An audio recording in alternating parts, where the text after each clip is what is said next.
This is the Lord speaking.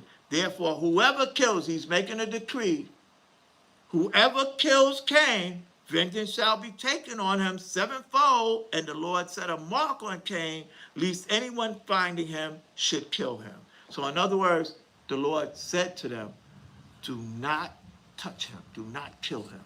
And then it says, Cain went out from the presence of the Lord and dwelt in the land of Nod on the east of Eden, and Cain knew his wife. Where did this wife come from?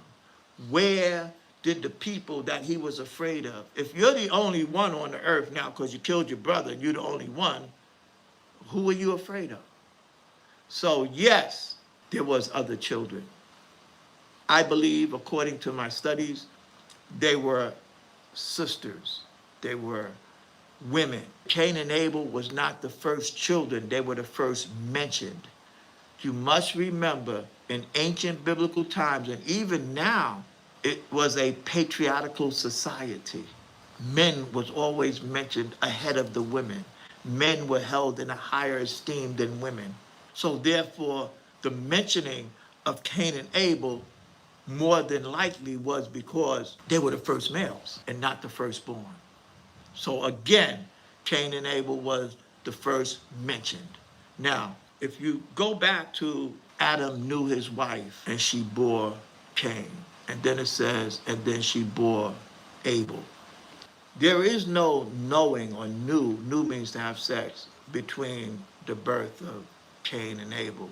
So therefore, there are many theologians believe that Cain and Abel were twins because he didn't know his wife again. She just had a baby.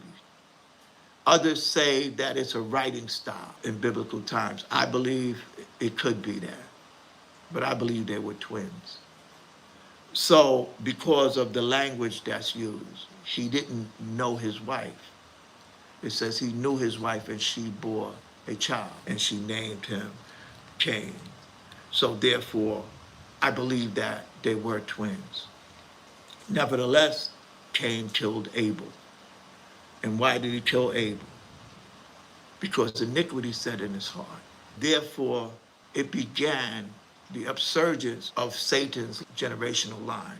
Remember, when God said to the serpent, the seed of a woman shall bruise the serpent's head, and his head shall bruise his heel. Now, if you got a head wound or a heel wound, I'm sure everybody would take the heel wound. But the head wound is a deadly wound. So the devil understood that the seed of a woman. Now, what's pathetic about the seed of a woman? Women don't have seeds. Women have eggs. So therefore, it was the first Messianic prophecy concerning Jesus Christ came from the lips of God himself when he said the seed of a woman. He was talking about the coming of one that would come through a righteous bloodline that would be able to destroy the works of the devil. And we understand that. So therefore, this character or these women or that Lilith does not exist biblically. That's Hebrew folklore. Were there other children? Yes.